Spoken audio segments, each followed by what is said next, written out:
So the work we're doing at Ferrovial actually is limited to our main terminal building, and Ferrovial is one of the partners. There's three major partners. There's Ferrovial, Loop Capital, and the Ferrovial construction firm along with Saunders, a local construction firm.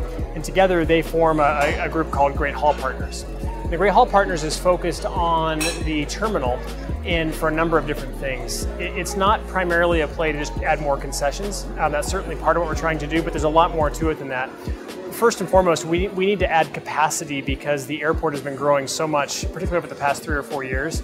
And as we're doing that, we're seeing that certain aspects of the airport experience are starting to get a little bit constrained. What's interesting is the terminals has changed over the years. You think about when the airport was built in 1995 when it was opened, a lot of people were still using paper tickets, and now they're not. And so the need for ticket counters is just much less. And so we're kind of reallocating that space.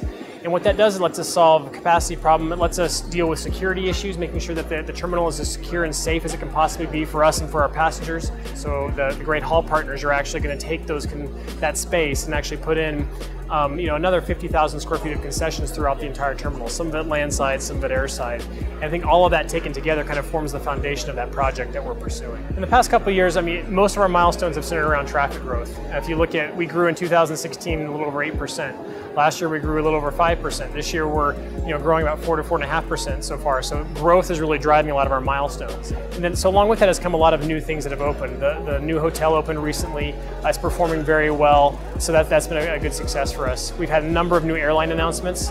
We have over 25 carriers now at the airport, a lot of new international routes, so that's been a big part of it.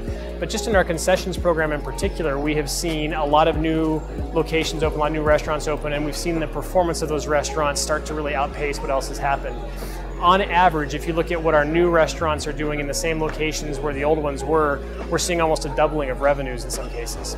So the passengers are really responding well to the new brands. The increased number of passengers means we need to grow the amount of concessions so that we have enough to operate and give passengers what they need. But all of those milestones have been very critical for the success of our airport from a revenue perspective over the past several years.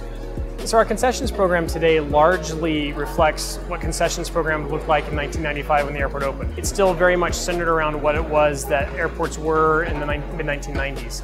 So what we're trying to do is kind of update that for what airports need to be now. Bring in the better local brands, bring in new operators, new things that passengers from across the globe really want to see at a now much more global airport than we were when we first opened. The amount of concession square footage we added has not kept pace with the amount of passengers that we've had. And so we're seeing that our concessions are sometimes overcrowded, particularly at peak times. We're seeing that sales per employment are starting to flatten out, if not even fall a little bit, because there's so many more passengers and we just don't have the space to accommodate them. So I think one of the key things for us is just adding more space. The Great Hall project will be one way to do that, but we're looking on our concourses as well about how we can actually expand more space, whether it be going up. We're sitting right now in a mezzanine level development that's got a lot of food and beverage that we're going to completely revamp and put in a lot of new local and national brands to give more of what customers want to see. So I think what you'll see is a lot more local brand. I think you'll see a lot more food and beverage offerings as those have continued to do very well compared to retail, which can sometimes struggle. And you'll just see maybe a different kind of approach to how we actually lease them, whether it be packages put together or single restaurants, but kind of a variety of things so that we can get a multitude of operators and a multitude of brands in this airport.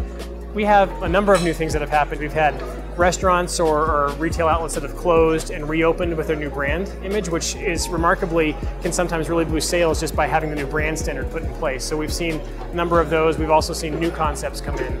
It's big sit-down restaurants, casual dining bars that have a local flavor. Elway's restaurant's a good example. Root Down's another good example that we've seen that are very locally popular on the street, but are now also doing very well at the airport. We're seeing sales per square foot very high there. More recently, we've had new openings of some bigger, larger format convenience retail. And what we've seen is those people are responding very well to those with an increased offering with grab-and-go food in addition to the typical convenience retail items you would actually see. So we're dedicating more space to that. We've also seen some other food outlets like Snarf Sandwiches, which is a local sandwich place, open up that are going to start to do very well. And what you're seeing is more of a push towards the food and beverage side of things and making sure that retail is placed properly and appropriately, but also so that it's the right brands that people still want to see at an airport. There's still a place for brick and mortar style outlets, particularly at airports, that still need to be there.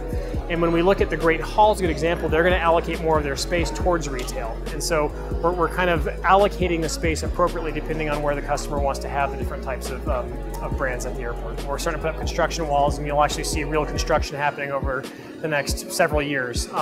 That whole project won't be done until about 2022, but there will be pieces of it that open.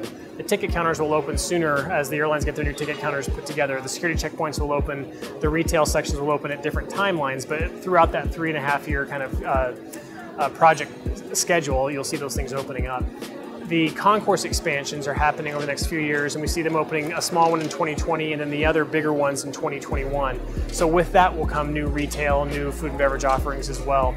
And then throughout the rest of the airport, we're going to be looking at revamping. I mentioned this B mezzanine as a good example of one that we've already got a deal in place. We've already got the brands identified. They're going to be going up here over the next 1.5 years or so. We're not going to shut it all down at once. We're going to kind of phase it so that we don't take too many offerings away from the passenger. We're looking at similar opportunities on the other two concourses, A and C, to go up and take some food upstairs, as well as replacing existing concessions that haven't necessarily performed as well or haven't been refreshed in a long period of time with new RFPs, or through our premium value program where an existing concession operator can actually earn a new lease based on how well they perform and so on. So it's going to be spread out next 2 or 3 years that you'll see a lot of this activity happening, so that by the time the Great Hall opens, this airport from a retail and food and beverage perspective probably won't resemble anything what it does today. And hopefully we'll be having a much stronger sales as well.